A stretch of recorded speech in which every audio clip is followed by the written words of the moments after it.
Welcome to the LowCarbMD podcast. No one is beyond help. No one is beyond hope. As we have always said, we are bringing you medical information and cutting-edge science, but none of this is medical advice. Please seek out input from your own doctor.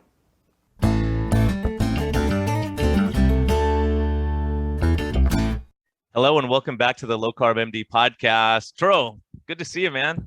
Absolutely. It's finally good to be back. My parents are like my biggest fans. They're like, Tro, it's been a couple of weeks. You haven't talked to Brian. It's been crazy, huh? Yeah, we've been busy and trying to mix our schedules. Now we have a great guest, Tro, and man, it's good to be back. Miss you, man. Yeah, absolutely. This is going to be fun. Finally, they let you back on YouTube. So, that's a nice, little thing. Listen, I'm excited today. We tried to get Dr. Anthony Bradley on several months back. There were some scheduling conflicts. Maybe he thought we were a little too kooky for him, but finally he decided to lower his standards and come on our LowCarbMD podcast. I want to just briefly talk about who he is and maybe what piqued my interest. He's a Ph.D. in theology studies. He's a lecturer, author. You've seen him on CNN, Fox News, and other places. And really what piqued my interest several months back was two things. One, his interest in the apostolic religion, kind of culture in Christianity. It's a little bit different than some of the other, types of Christianity. But more importantly, it was his interest in our young men, in their mental health, their physical and spiritual health. And so and to boot, right, after all of that, the guy's keto. So I'm like, the guy does look, he's a low carb believer. So I'm like, I have to get this guy on. So Dr. Bradley, we're just so happy to have you here. And thanks for stooping down to our level. Not at all. I am humbled to be here. I am not an expert, of course. I'm not a physician. I'm a doctor of thinking, and so I'm just delighted to be on the conversation. And by the way, just to warn your listeners, I live in New York City. I live in Washington Heights. I'm on 182nd Street, and it's loud. I live in a vibrant neighborhood, so if you hear a little reggaeton in the background or some kids screaming, I live across the street from a school, or if you hear sirens, I live right near the 34th precinct. That's my apologies in advance. I am hot in the city right now. I miss New York City. Listen, we're happy to have you here. So where should we start? I think everybody always wants to hear a little bit about how people got to nutrition. And you mentioned before we started that you're seeing in your colleges and as a high school teacher and now college professor, that you're seeing some of the same things year after year play out in terms of mental health and physical health and nutrition. So how did you find keto? I mean, it's not the mainstream message. Low carb's not the mainstream message, but I know that you're a proponent of it. So, how do you go from being an author and an esteemed professor to, hey, wait a second, maybe I got to radically change my diet? Having a father with type 2 diabetes, that's a wake-up call, right? And just sort of understanding the dynamics of the data in the African American community. So a few years ago, this is probably 10, 12 years ago now, I just had my normal blood work, and my doctor told me that I was pre-diabetic, and I'm like, I don't even know what that means. And he showed that my A1C levels were elevated, and I didn't know what that meant. And so I called my dad, and then we had a new conversation and a relationship, because we can talk about our A1C levels. He was diagnosed as type 2 years ago. It runs in the family. It's on his side and on my mom's side as well. So that was the beginning of me sort of thinking about my diet. And then the doctor immediately wanted to prescribe metformin. And I'm like, wait, what? I am pre-diabetic, and you want me to already start taking pills. I'm thinking, this man is crazy. I'm not doing that. So I said, listen, there's got to be another way to lower my A1C levels without popping pills. I was just flabbergasted, but that was his first response, was to start taking pills rather than telling me, hey, why don't you do some things differently about your diet, exercise, things like that to lower your A1C levels. And so that's when I began this journey of trying to figure out on my own how to get my A1C levels down. And because I was a biology major in college, I used to be a pharmaceutical chemist, I could read more of the technical data and try to learn some things. And on that journey, I began to explore, different variations of having a low carb diet, trying to figure out, do I eat 3 times a day or 6 times a day? Do I do intermittent fasting or not? I mean, I sort of did a range of things. And so I had a season of my life on this journey where I was a pretty hardcore vegan. I mean, a hardcore vegan. Like our mayor. Exactly. Yeah. How did that work?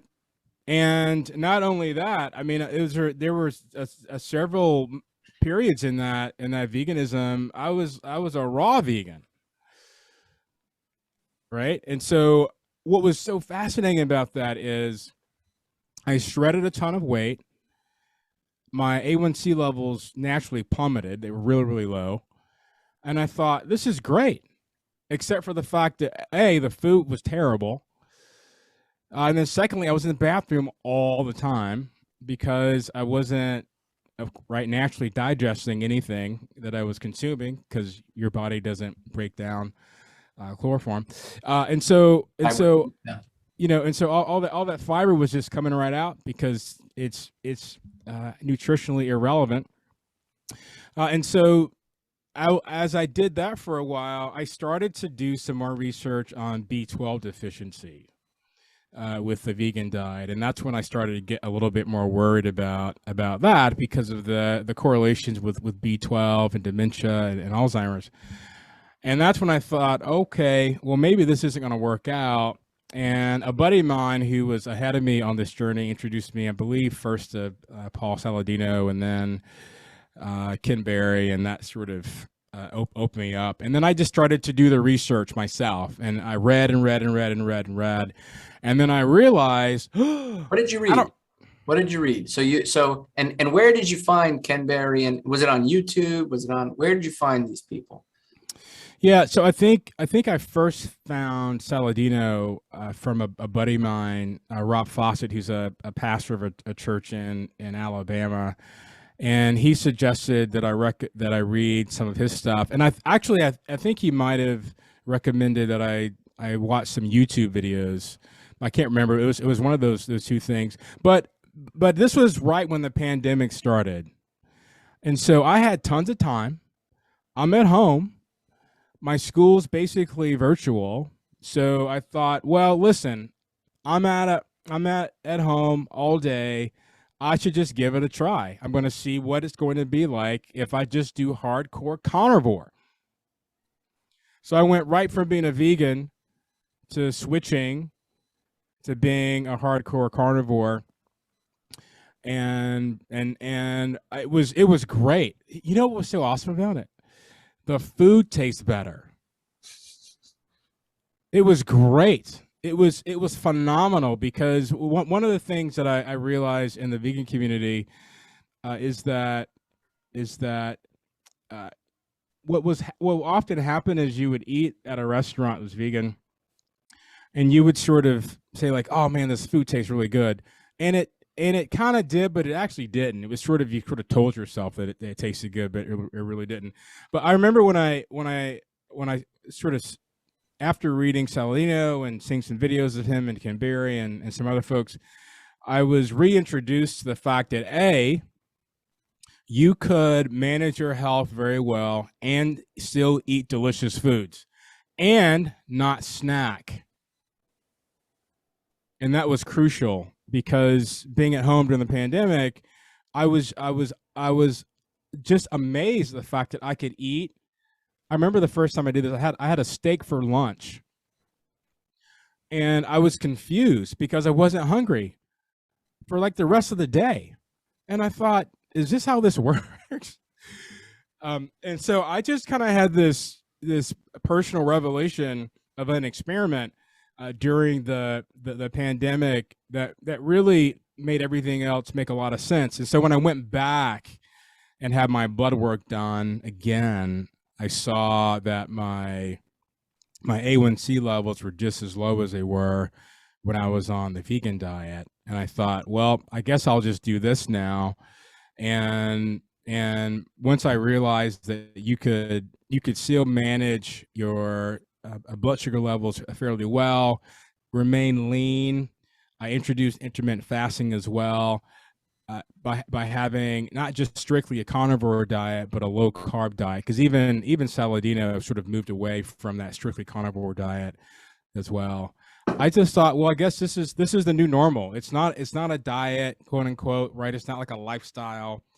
This is just a way for me to manage my health and hopefully not end up in the same position that so many of my family members did before me, who, by the way, didn't know any better. They didn't realize that eating, lots of carbs and sugar and seed oils and things like that were contributing to their negative health outcomes. But we've got so much more data and information now that it really, I think, puts more of the responsibility on us to make better decisions. So that was sort of how I got there. Dr. Bradley, how long was it that you were doing the raw vegan approach or the vegan approach before you switched over? And other than the GI stuff and concerns about B12, was there anything else you were noticing that said, I got to make a switch? That's a great question. So it was just over a year of doing that. And, I was really surprised. I was having sleeping problems, which was pretty consistent. There was all sorts of mental fog, brain fog that I was experiencing there. I didn't like the fact that I was eating constantly, just consuming so much food that I felt bloated all the time. There was some, I did feel quite lethargic as well. And I was not, just my sort of daily rhythm, my daily sort of circadian rhythm as well. I just felt off. And I mean, I did it because I was in a community of people who were doing this. And so that just makes it a lot easier. I wouldn't say that I was, I don't regret it, because I needed to just experience it to see what it was like. But it certainly began to raise some questions when I began to see some of the things that just felt, I guess, for lack of better terms, just weird. But the brain fog, the not sleeping well, being tired all the time, things like that really began to raise some questions. Yeah, it sounds like you were hungry all the time and not feeling satiety and all that. But how did your family respond when you go, okay, I'm vegan, now I'm carnivore? Like, did your family, friends, did anyone say, what in the world what's going on with you type thing? Because that's a huge transition. No, that's a good question. It's sort of like, so what's he doing, this Christmas, right? And I think one of the things I've been careful about is to not be overly dogmatic about this when I'm in somebody else's home, or when I'm with my parents, especially. I mean, they're kind of both in their early 80s. And so, they've made adjustments just because of my dad's diagnosis. But I just sort of tiptoe around the kitchen and eat some things and leave other things. And my mom, as we say in the South, bless her heart, I'm from Atlanta originally, bless her heart, she was raised in an era where you had to eat meat, vegetable, and a starch. That's what they call it back in the South, a starch. And she just physically can't do it. I'm like, Ma, you don't need the bread. She's like, you got to have bread with dinner. I'm like, Ma, you don't. You really don't. She's like, you do. I'm like, Ma, You don't need the bread. You don't need the mashed potatoes. You don't need it. She's like, I know, but you just can't have a meal without starch. I'm like, Ma, you can. Look, just try it. Just eat the veggies and the meat. She's like, I can't do it. I can't do it. I need bread. So, we sort of have this banter going back and forth, but, I just sort of selectively don't eat certain things. And when I was sort of in the vegan season, I just ate all the veggies and all the carbs. And people didn't really notice so much. And even now, if I avoid the carbs, people don't really notice because I am going to eat the steak and the ribs and things like that. So that it wasn't that big of a deal. I mean, I have had friends who sort of go back militant, and they really are offensive to people. And I've really tried not to be that way. Yeah, that's a huge point. Sorry, Tor, but that's a huge point because so many people are militant. Like they go in and they'll fight with their friends. You know how many calories are in that? You know how much sugar is in that? Hey, let the people do what they want to do. If they ask your opinion, you can give it to them. But most of the time, just leave people alone and do what you're doing and say, I'll pick this and this. And people say, why don't you eat the bread? Well, it upsets my stomach, or I have diabetes or pre-diabetes. And usually people let it go. But sometimes it's one of those things no one wants to be preached at when they're not ready to hear it. Well, I mean, it's a journey, right? I mean, it's not just a one-time decision.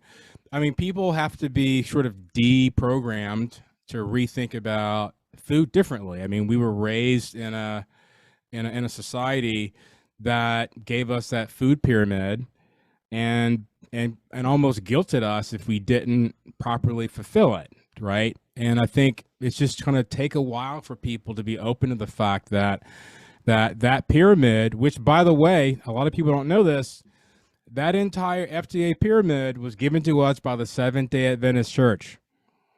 Right? That diet is not a medical diet, right? That food pyramid, those portions on that plate now, that's the Seventh-day Adventist diet. And you can look this up. And I can't remember when I found this out a couple of years ago. And I almost passed out because I thought, what happened to this whole notion of the separation of church and state?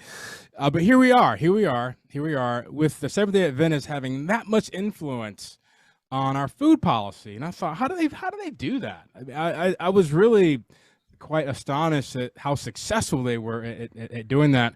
And so people have really been conditioned and habituated to thinking about food and their bodies and health a certain way.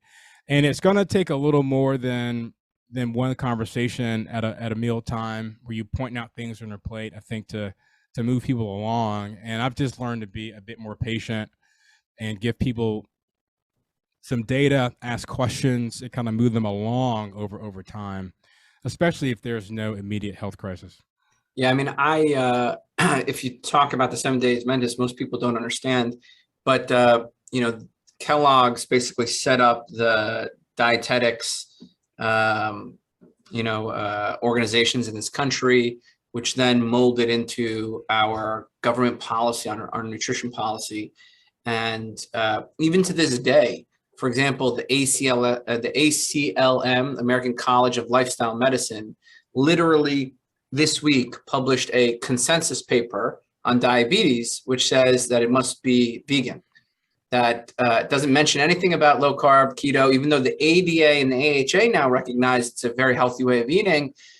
The ACLM says that for diabetes, the optimal diet is plant-based and low in meat and processed meat, right? This is literally their words, quote unquote, in their conclusion. So what people need to understand is that, oftentimes special interests, public policy can have noble goals potentially, but some disastrous endpoints. And that continues into our neighborhood, right? Okay. In our neighborhood, we have a mayor whose lifestyle was reversed with veganism, right? With plant-based eating, right? So he really improved his health. And, he may have this noble goal. I want people to have what I have, right? And then now we have, meatless Mondays and vegan Fridays. And I worry about, those healthcare disparities that you mentioned, the first sentence you said about your father with diabetes. I wonder about the effects of these public policies on the people who have the least, right? On the people who have the least. And, coming back to the mental health and B12 deficiency that you hinted at, right? And this lack of brain fog that you feel, what is the mental health impact of having these public policies on our children, right? We know that plant-based eating for children results in lower IQ, in stunting, and meat supplementation does the reverse. So I think about all these things and people think, well, Tro, you're jibble-jobbling a bunch of topics. No, this is literally playing out in real life on our inner city school kids, right? Where theology and bias is influencing policy, which is impacting the mental health of our young kids and the development and growth of our kids. Literally an intervention that lowers their IQ is being put on them. And I think to myself, who best to talk about this interplay between the disparities in healthcare, the mental health crisis, and the guy who's been vegan and keto? Who best to talk about it all? So tell us, educate us. Am I crazy here to see a connection between all of these? Yeah, no, that's a very, very good point. I think one of the things that people need to realize is that when policymakers, who are often the cultural elites, they have their own fads as well. The difference is when they become enamored by something, they're in positions to put it into law and policy.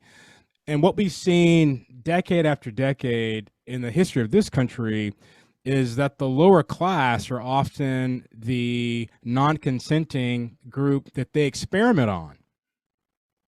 Right? That's what we've seen. It goes back to the CDC. We should bring this up, right? So Tuskegee is something we should absolutely talk about. This is exactly what you were saying. And I don't think that culture has ever changed, right? It goes back as far as I can see, right? And we've done horrific things. Nobody was ever fired, by the way. They did apologies later on. Nobody was ever fired for Tuskegee, which is an experiment where we basically gave syphilis to, African Americans in this country. It was the most terrible healthcare experiment that I've seen in the past 50 years. Yeah, there was about 425 or so men in Tuskegee, Alabama, who were allowed to, under medical supervision, be untreated for syphilis as the U.S. government continued to record the effects on their bodies. This program lasted from about 1942 or 43 to 1972. That's how late it was. It was 1972. Nobody was fired. Not one. Nobody was fired. Nobody was fired. And one of the men that so I'll say it this way. Leading up to that, of course, was eugenics, right? And that's where the U.S. government also began to do the sorts of medical experiments to determine if people were mentally fit for marriage and things like that. And one of the things they did there, again, under government sanctioned medical supervision, was forcibly sterilize women.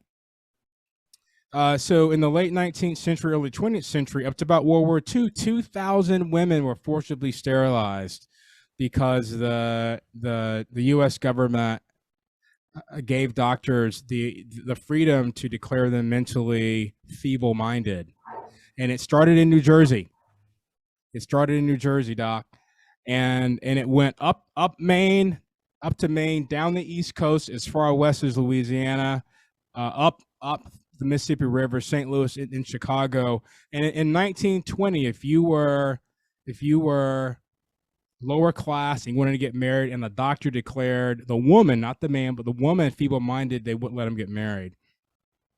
And this sort of began a series of medically supervised experiments on the poor, and the people making the decisions don't ever pay the consequences when the policy goes bad. We saw this with eugenics. We saw this with the Tuskegee experiment. We also saw this with the experiment in Guatemala between 1946 and 1948, when syphilis and gonorrhea and chancroid was intentionally given to about 3,000 inmates in Guatemala. And the man that headed that program has a building named after him at the University of Pittsburgh. And so we have a history of this, and we've seen this now for over a century, where the U.S. government and policymakers will arrive at a conclusion that they think is best for everybody else, and then they will administer that policy on poor people. And when it goes bad, poor people suffer. And so in New York, what do you see right now? You see this in lots of large metropolitan areas. Policymakers, they have something they're interested in. They believe it's good. They administer it and codify it in policy. Did anybody do a trial on our kids? Did anybody say, let's actually see if this is going to work? Did anybody do that? Absolutely not. It's just sort of fiat. We think it's good, so let's make low income families and children do this. And by the way, if it doesn't work, right? If it goes poorly, it doesn't affect them, because they're going to be retired in Boca somewhere. Yeah, right. Absolutely right. And I think this plays in because of the intervention that they're trying to put on the kids in New York City. And we know that meat supplementation increases IQ. And we know that meat abstention has impacts on mental health, due in part by B12 deficiency and some other issues. I think this is a perfect segue into mental health. But before we get there, I want to ask this one question. What do you think the impact of Tuskegee and these other things, what do you think the impact is on people like your father to come see somebody like me saying, hey, look, I can help your diabetes. I can help you with diet and lifestyle. What do you think that does on people like your father, right? Should they trust me? I would say no. What do you think the impact is, the psychological impact or the generational impact of not being able to trust doctors? That's a great question. My father was actually in the Tuskegee area during those experiments, and I think for his generation, there's a skepticism.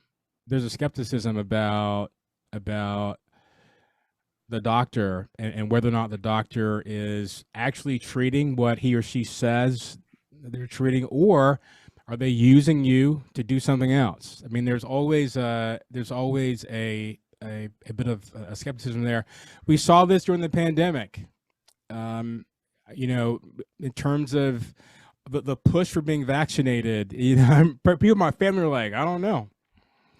I'm not going in, not yet, because I don't know what's in that needle, and I'm not sure if they're going to use us for experiments.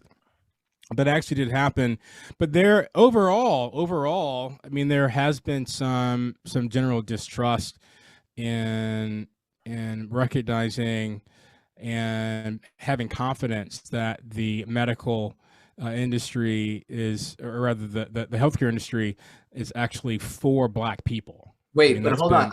I want to point out that could be a bad thing, right? That could be a very bad thing, and I can see it being a bad thing, but look what it did in you, right? When your doctor came to you and said, here's metformin, that distrust may have actually helped you. Yeah. What I was going to say, it introduces some healthy skepticism. Yeah, and I think what's happened, especially now that in my own family, my cousin is married to an anesthesiologist. My own brother is a pharmacist.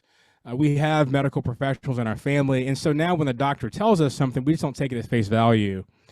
We ask questions, we do research, we ask around, we look it up, and then we get second, third, fourth, fifth, 10th opinions.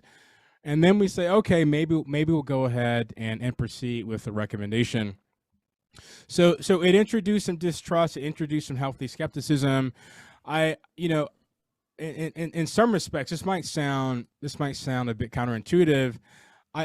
part of me wishes that it introduced more skepticism.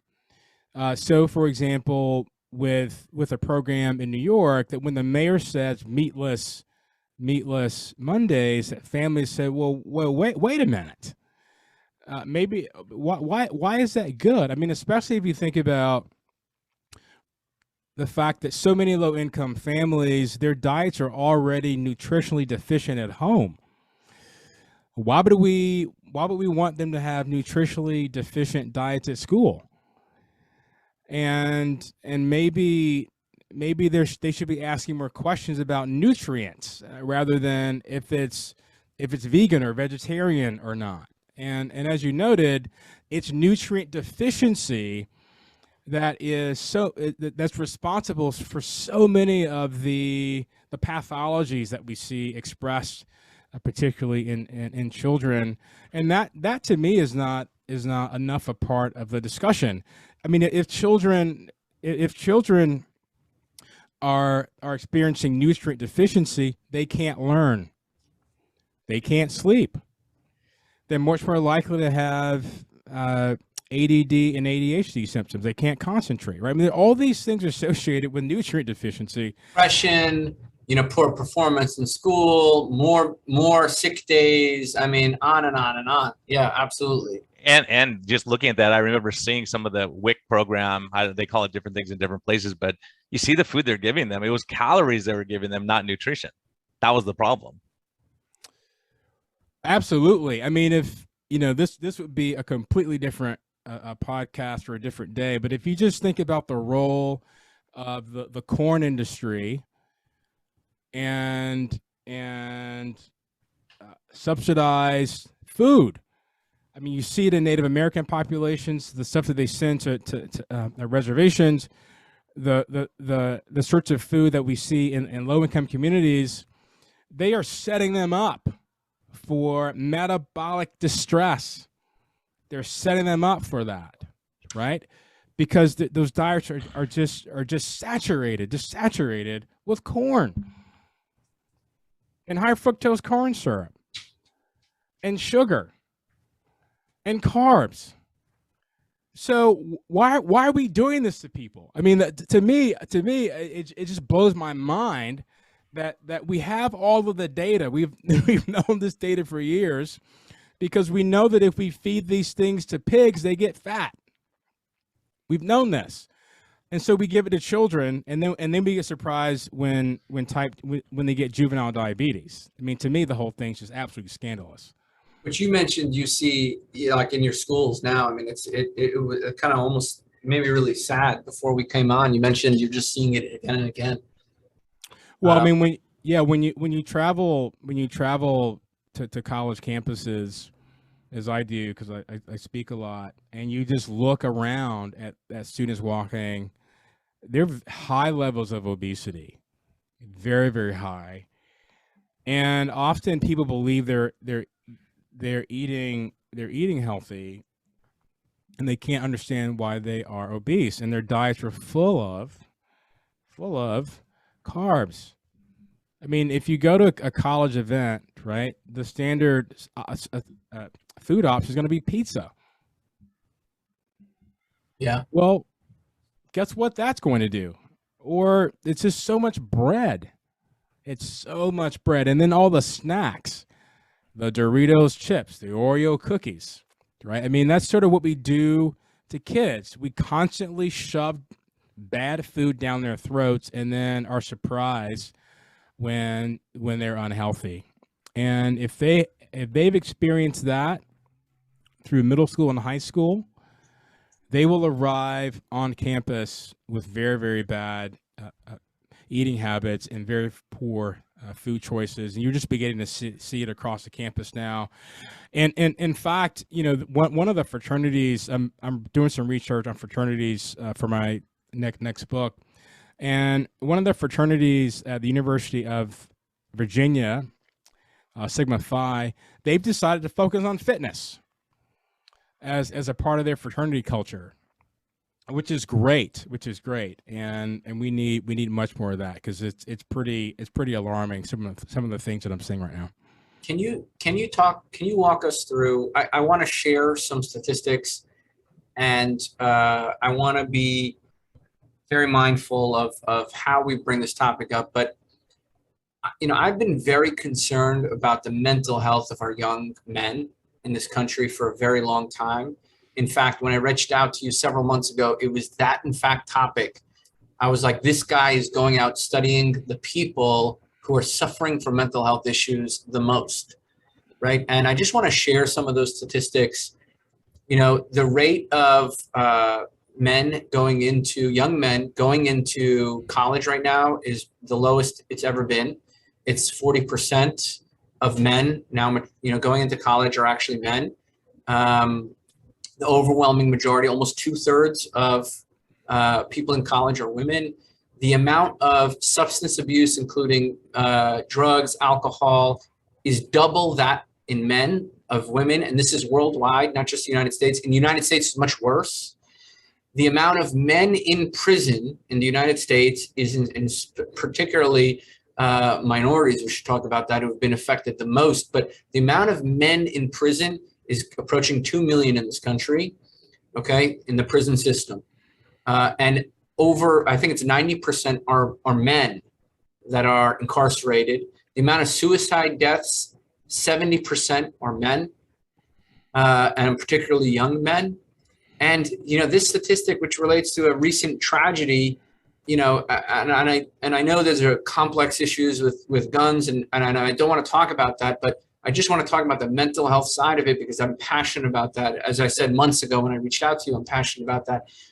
99% of mass shooters are men,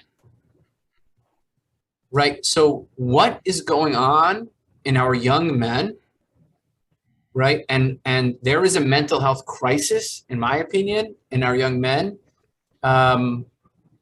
And what can you talk to us about this and the pressures it puts on the family unit from a theological perspective, spiritual perspective? Can you tell us about this problem and what we can do? That's a great question. I've been teaching both at the high school and college level now for over 20 years, and I have seen an increase in what would probably be best called resignation. Increasing number of guys who are just checked out. They're just resigned, and they don't. It's not that they're lazy. It's just they don't care. They're not ambitious. They're not interested in self-mastery. They don't have any big goals. They just want to be left alone. They don't want to cause any trouble. They don't want to stir anything up. They just want to be left alone. And they've just resigned from society. And what's different is that the internet provides a place for young men to resign into. If you don't want to participate in society and culture, if you don't want to, if you want to be left alone, you can just really lose yourself into a video game. You can get stuck on YouTube for hours on end. You can hang out on Spotify, etc. And typically what happens in a boy's life is that there's usually a time when his wings get clipped. Usually something happens, a series of things, or a series of things that don't happen, where he loses his motivation and his interest in self-improvement and agency and efficacy, believing that my life is important and that I can make a positive difference in the world. And that clipping of those wings, which can happen in the context of abuse, but can also happen in the context of neglect. Neglect being a young boy having narcissistic parents who are so into themselves that they aren't paying attention to what their sons actually need. And so what I'm seeing now is this entire sort of generation of young men who were just resigned. They're nice guys. They might have great academic performance. They may be pleasant to be around, but they just don't care. And you're exactly right. And not only are they not going to college, they're dropping out of the workforce completely. If you look at workforce participation rates, those are also in pretty tragic decline. We have about 3 million prime age men right now, that's between the age of 25 and 54. This is pre-pandemic, who are just doing nothing. They're not working, they're not looking for work, they're just doing nothing. And so we really have to do some work in providing a context for young men to see that they matter and that we need them, and that our society is requesting their presence. I often define it in terms of well, not just a masculinity as it's often described, but this certain type of masculinity, the opposite of toxic masculinity, heroic masculinity, right? What's heroic masculinity? It's using your presence and your strength and your power for the service of benefiting other people. And this is what I'm finding young men don't have. They don't know why society needs them. They don't know what they're here for. They don't know what unique contributions they can make. And so they're checked out. We also aren't asking much of them. And so if we expect nothing from young men, and then they don't see that they matter, they resign. They resign. And what's been so fascinating is that when I travel across campuses and I introduce to these young guys, hey, we need you. We need you to be awesome at using your presence and your strength and your capacities and your creativities. We need you to make other people's lives better. Boom, I see it. The light bulbs come on. They get motivated, and all of a sudden, there's this energy to want to participate in civil society and to make their communities and their campuses and their relationships better. But no one's invited them to be better. No one's inviting these young men to be people of influence and to be people who are sacrificially serving other people because they want to make other people's lives better. I think what's really expired and has become disinteresting is this idea that my life exists for the purpose of making money. That doesn't work anymore. That no longer inspires a young man to want to be excellent. What I'm finding that's far more persuasive is that we need you to be outstanding men, because you will make the world better. You will make your community better. You'll make your family better. You'll make a place of employment better by you being awesome, by you being the kind of man that you have all of the requisite capabilities to be. And that it's an invitation to virtue. It's an invitation to be wise and to be righteous and to be a person of justice, right? It's an invitation to be great, not an invitation to not be bad. And that's what we've been talking to guys about for the last 15 years. Don't be bad. Don't look at porn. Get off video games, right? Don't be dangerous. Don't hurt women. It's a series of understanding masculinity as negation, rather than helping them formulate what it means to be a virtuous man of character and virtue, because they add value to whatever room they're in and into whatever space they're in.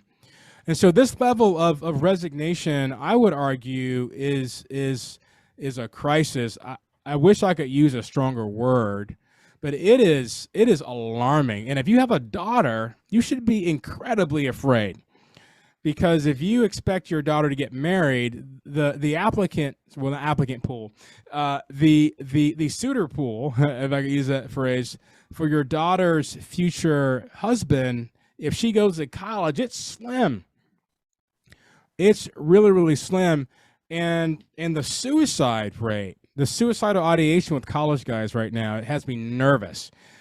At the university, I won't name the university because some of these details aren't public. There is a university in the South where there were 2 young men in fraternities who died within a week of each other from overdosing. There were 2 students at a university, 2 guys at a university in Massachusetts, a polytechnical university there within a couple of weeks, suicide. The guys in our college campuses are not only disappearing because of low enrollment, but the ones that are there have extremely high rates of anxiety, depression, substance abuse, and suicidal ideation. It's not just binge drinking that we need to be worried about right now. Yeah, we had students at West Point too that overdose, and it's just incredible what we're seeing in front of our eyes. And a lot of people predicted this was coming. And I think, part of it, Troy, you mentioned, the numbers on men, and you look at how many of those men had no father at home or no role model, no one in the community who reached out to him. And I think that's the tragedy we're seeing. We've broken up the family, and there's no support. No one said, hey, let me show you how to tie a tie. Let me show you how to shake a hand and look someone in the eye. And this morning I woke up and I was thinking, where's the integrity? Like, I've seen all these crazy studies come out and they're pushing the agenda rather than trying to get the science. And you think, where's the integrity at some point? Like, how could everyone be sold out and worry about either fitting along, political correctness, or they worry about, catching the eye of someone you're going to be in trouble if you speak truth. Well, you actually nailed it when you said support. Yeah, mentorship. Absolutely. I think that's the only way. The guys don't feel supported. The K through 12 school system is designed to equip girls for success. If your son's in a public school K to 12, the school is really designed for girls. So he's not going to get supported at school. We have a lot of homes that are completely broken down. And we have homes where dads are at home, but they're not really investing in their sons that well. So there's some dad deprivation there as well. Dr. Bradley, what do you mean by that? Because that caught me off guard. Like, I have a daughter, I have sons, and, they're both in K through 12 public schools. So, what do you mean by it's designed for girls? Because I don't understand that. Yeah, great question. So if you look at some of the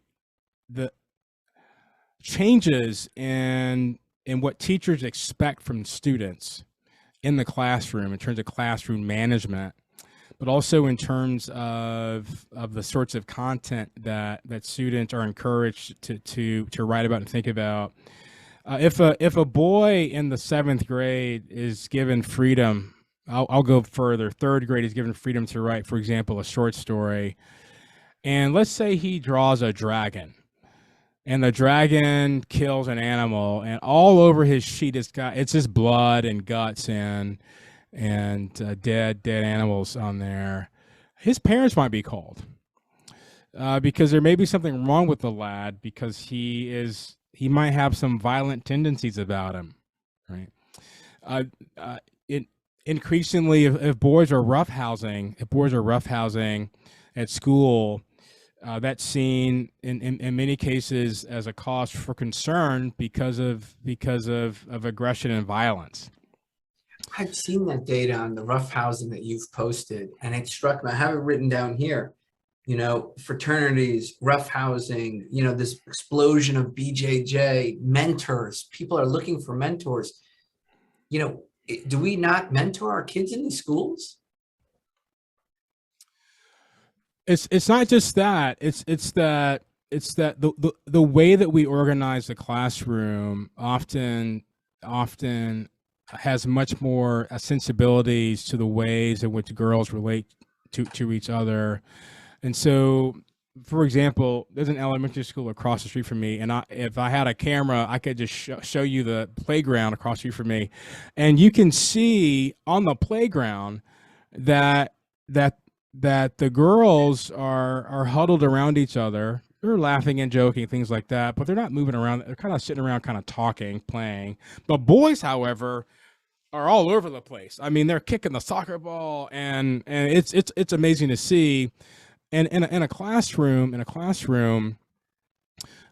it's increasingly become a place where boys are often diagnosed as being ADD or ADHD because they can't sit still in a classroom at 7 or 10, and that may not be because he has AD or ADHD. It may be because he's a boy. And so we over medicate our boys, and so what we do is we numb them. We kind of numb the kind of natural boyness out of them pretty early on, and so we medicate our kids for ADD and ADHD 5 times more than any other country in the developed world. Well, so I mean, those are the sorts I'm going to challenge you, Dr. Bradley, because you said the natural boyness, because I don't think there's any biologists here, right now. So, but I know I'm just kidding around. But so there's a problem in the schooany Well, I mean, there is a problem. I mean, that's just one side of the problem. And the other side of the problem is there's not any male teachers either. It's rare. It's rare unless you're in a private school that a boy will experience a male teacher before the 8th grade. I think I looked that up. It was like 20%. 20%, very low amount. And elementary teachers, even less. It was like 10%. Yeah. Right. Well, and even then they're under immense pressure not to talk about masculinity. Like they're under pressure. If they say something, they get in trouble too. I've talked to teachers about that. What do you do in a public school? What the heck do you do? How do you, and I think part of it is the parents have relinquished parenthood and let the teachers, have them have responsibility over how their kids view the life and morality and their worldview. Yeah, and so we've often also abrogated this to technology and their phones and an iPad and things like that. I mean, we've kind of let the boys out to kind of hang out to dry, and we're seeing the outcomes of a lot of benign neglect because, and rightly so, we focus so much on providing great opportunities for girls because of years and years and years of neglect on that side. The boys have just been kind of left behind, and we're seeing them check out because of it. So I'm interested in doing something crazy, which is inviting parents and grandparents and cousins and aunts and uncles to invite the boys and young men in their life to greatness.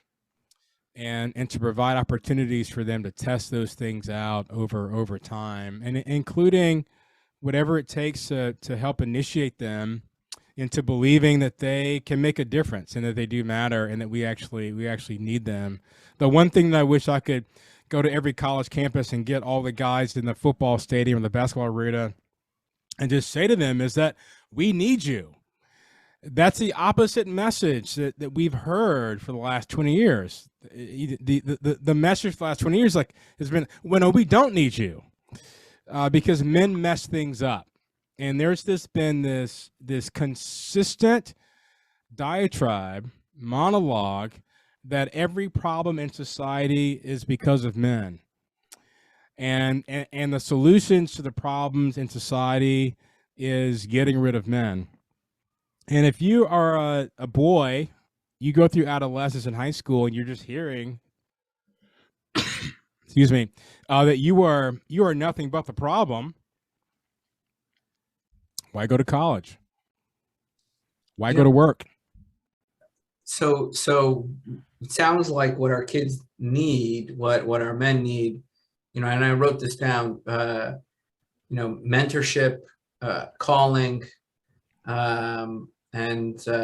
What strikes me is, I read the APAs, guidelines on masculinity. Just for everybody who knows, the APA is the group who condoned waterboarding. Okay, so just if you don't know, and I said, wow, amazing that somebody's finally, talking about these issues that men need. And I didn't walk away feeling like they had a good concept of what it is to be masculine and what are the needs of our young kids. They touched, I felt like it was a noble goal, but kind of, I don't know, maybe it's my own bias of the group. I cannot support a group that has literally condoned waterboarding and torture. So what did you think of that? Am I biased? Did they do a good job in their guidelines? Or I don't know if you took a look at that. Yeah, I have seen those. I think what was interesting is that those guidelines were an attempt to address the problem.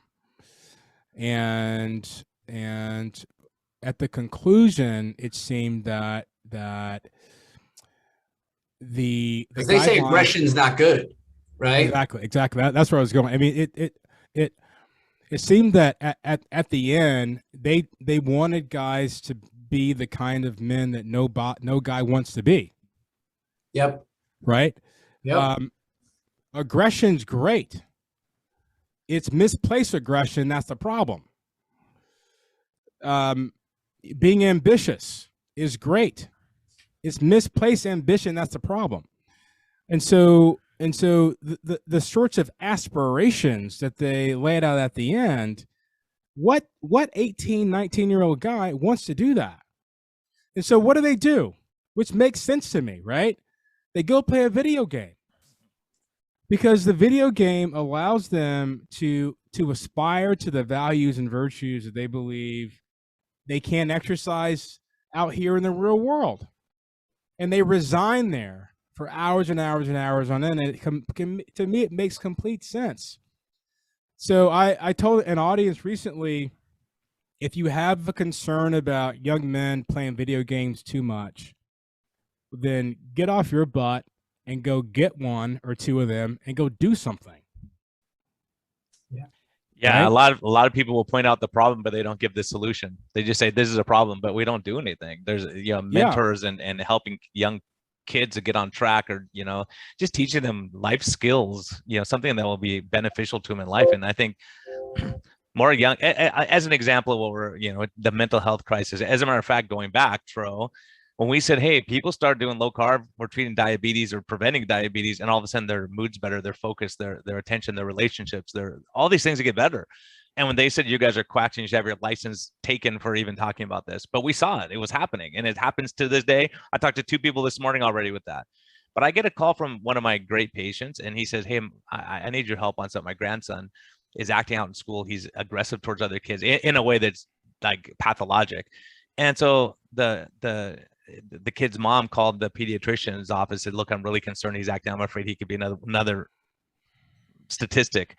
And they said 11 weeks to see the primary, 11 weeks. Like there's no urgency. There's no sense of urgency that, hey, this is a big problem. You got to take care of this. And the mental health referral, as well as I do, we do a psychiatry referral. Good luck. It's going to be at least 2 months to get into someone. It's devastating. Everyone's overwhelmed. This is the problem, Brian. And this is where we get told you guys should keep your mouth shut. But this is the problem: is where do you send somebody? I think this kid needs mentorship, guidance, leadership, needs to be inspired. Like, go see your psychiatrist. They're going to get medicated, right? Go see a psychologist. Go see your teacher. Are they going to be able to relate to that person? I don't know. I'm not sure that we're equipped to deal with this. And the only solution I see is what Dr. Bradley pointed out. Like, we need fathers, grandfathers, uncles, people in the community to be mentors. Am I wrong here, Dr. Bradley? Absolutely. I've seen this. I've been working with youth and young adults for 20 years. And I think we underestimate the magic of presence and hospitality. If you want to change a young man's life, just hang out with him. Yeah. Eat with him. Okay. Go cook some food together, right? And it's amazing how that works. I'll give you a great example. I've been mentoring this young man now for a number of years. When I met him, he was a high school sophomore, headed in a bad direction. His dad was in prison. He was selling drugs. He was really good at selling drugs. He was about to become a statistic. His Spanish teacher reached out at our church and said, "Hey, can somebody hang out with this guy?" And some people said no, which to me is still boggles my mind. And I said, "Yeah, I'll hang out with him." What did we do? We went to Denny's. That's all we did. Went to Denny's. And he just ate the whole menu, which is fine. But that turned into a long-term relationship where he walked away from drugs, got a vision, wanted to go to college, right? Now he's around 30 years old. He's in his early 30s, starting a business, things like that. But that started just from going to Denny's. It doesn't take much. It doesn't take much, but it's hard for us to have a culture or community with mentorship when people are retiring at 50 and 55 and then spending 6 months in Phoenix playing golf, or going on serial cruises and things like that. I mean, a lot of our mentors, a lot of the men that are available are playing. They're on extended vacation, which is also part of the problem.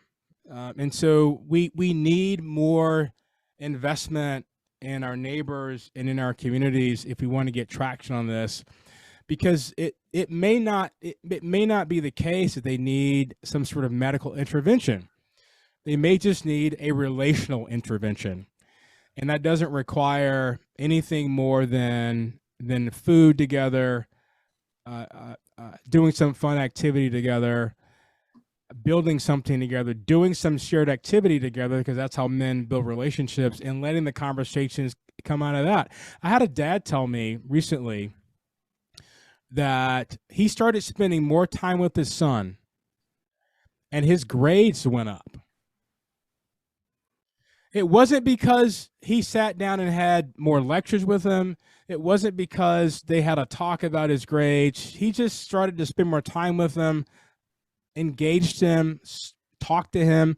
They started having more fun together, and the boy's grades in high school just went up.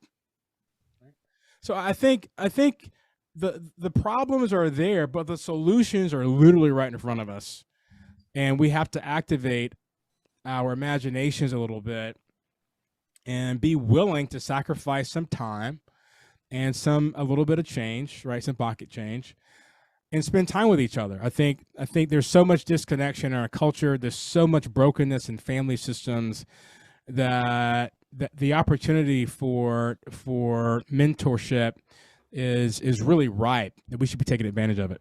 Dr. Bradley, I'm going to chime in here. I one thing I'd like to point out is you go to some of these, the APA says we should decrease violence. It's part of toxic masculinity. And then I would tell them, besides the fact that they tell our men not to be violent and then yet still tell the CIA that they can torture people. So I want to just come back to that. I think that's very hypocritical. But go to a boxing ring, all men, right? Look at their mental health. These are community-oriented places, right? These boxing clubs, right? That literally, it's a violent act, but it's mentored. There's coaches. There's a team. Go to a BJJ, Brazilian Jiu-Jitsu. It's 90% men in there, right? It's a violent sport, and yet there's this camaraderie, respect. There's so as Dr. Bradley said, it's controlled aggression, right? You have control. You control these guys, and that's what I love about seeing things like MMA and boxing. These guys will beat the heck out of each other for however many rounds they go, and then they hug each other and there's respect, and they hold each other's arm up and they lift each other up, and you go, wow, these guys are just trying to break each other's arms, but there's a respect level there, and there's a for most people, not everyone, of course, but when you see that and you say, well, there's something about competition, like all guys, every dad I talk to says, I can't stand that they don't keep score at this soccer game because someone has to win and lose. You know, it's like all the kids know who win and lose still. They keep track of it.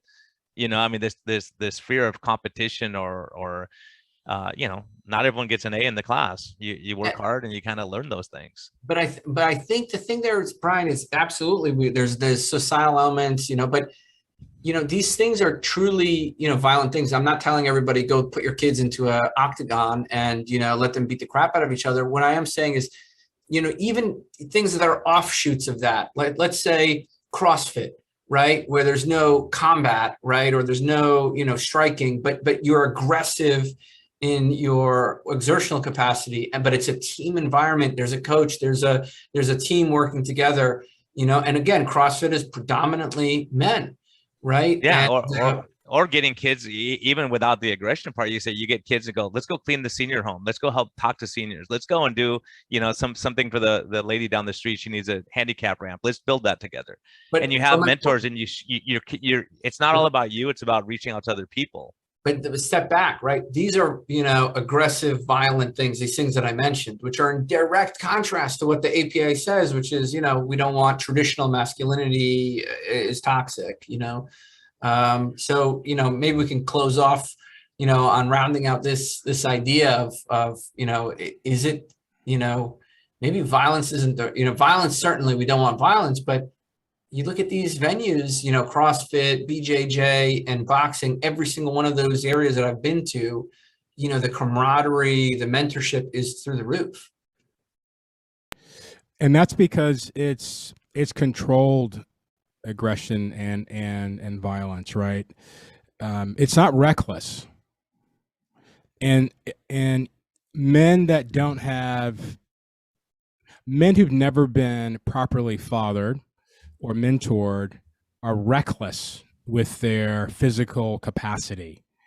And that's one of the best contributions that a sage has to a young man, is to help him understand when to properly use his aggression, and when to be violent and when not to be violent. And we need to have more men who are depositing that sort of wisdom to young guys, so that they are making a net contribution to their communities instead of being a liability when their aggression and violence is reckless and harmful. Yeah, even in MMA is the same thing. They'll try to get into the other guy's head to make him get really upset, and when they get upset, they lose their game plan, right? So they're like, calm down.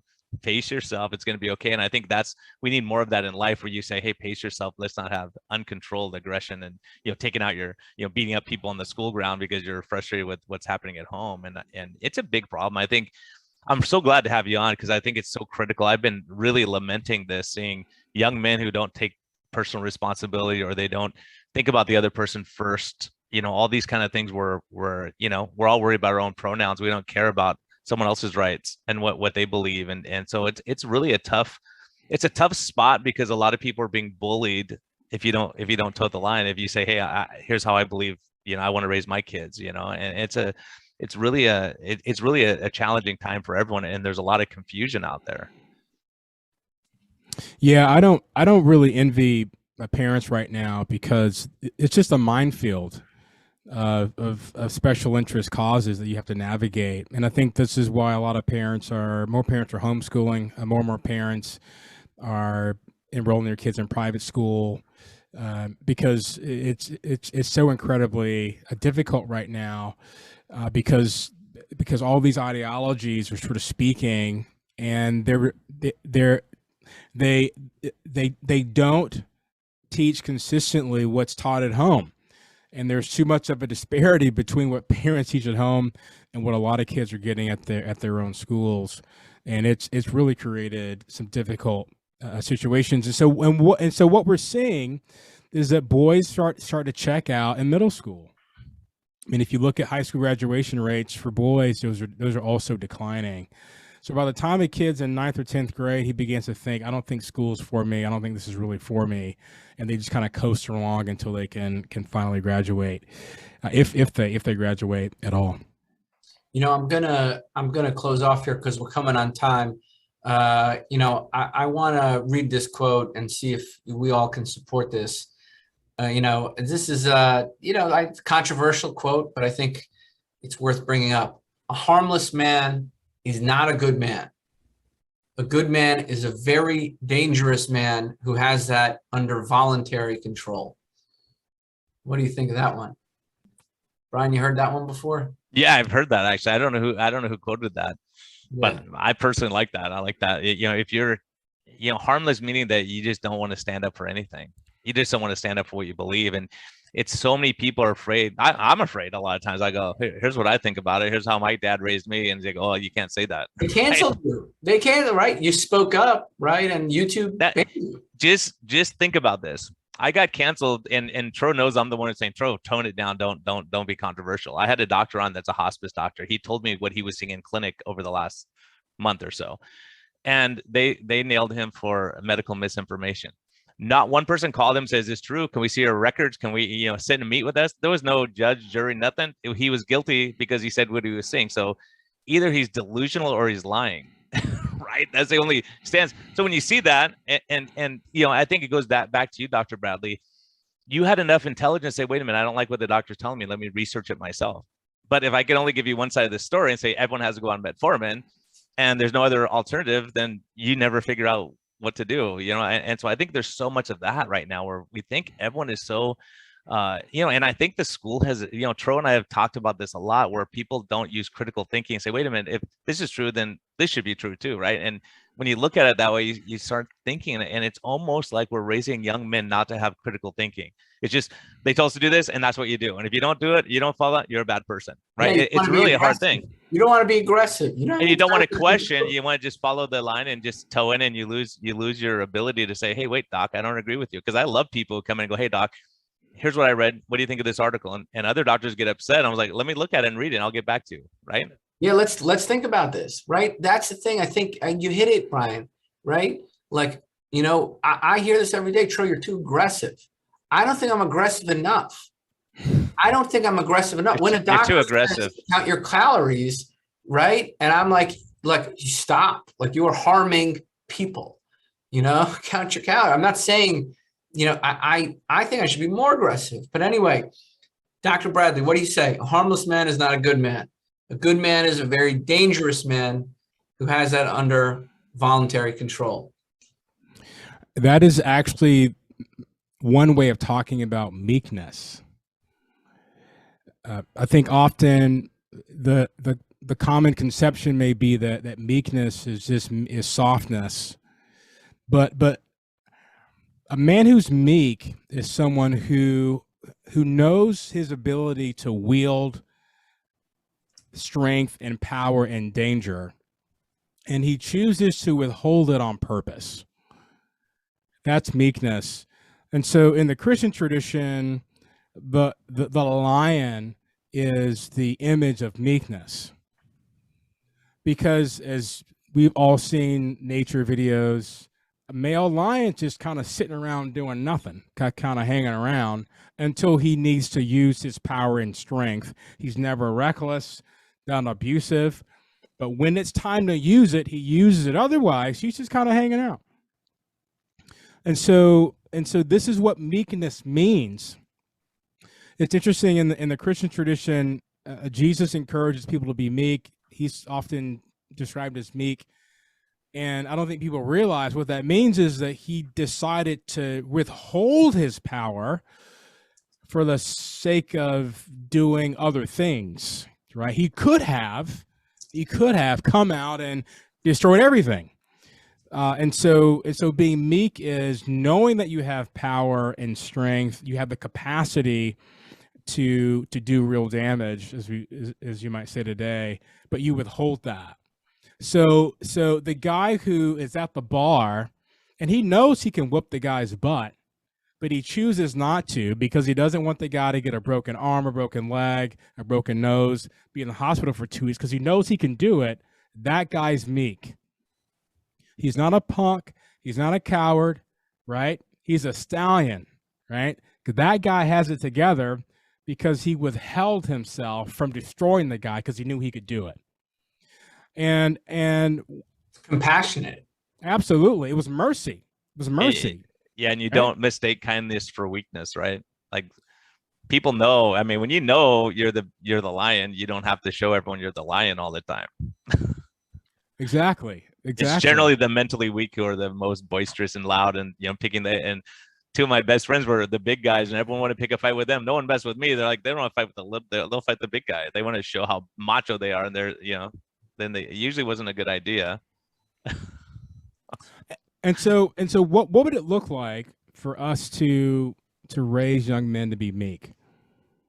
To give them a sense that they are strong, that they matter, they have a lot of capacity to wield their power and their presence for good or evil, and to encourage them to use it for good, and not try to emasculate them by saying that having it is bad.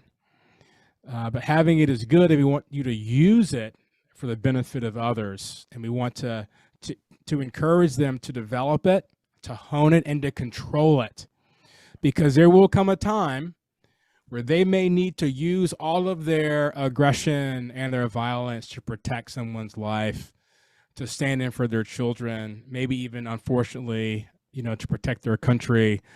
So you don't need to tap it out.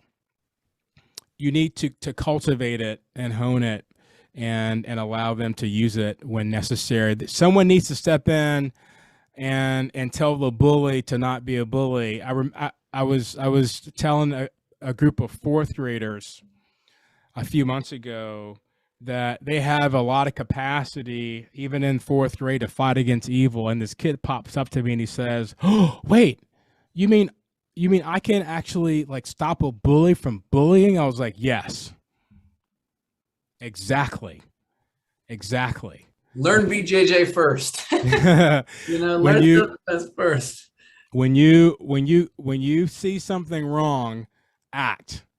Go ahead and do that. And hopefully you got some elders around you, your dad, your uncle, something like teacher, to kind of help you get some skills.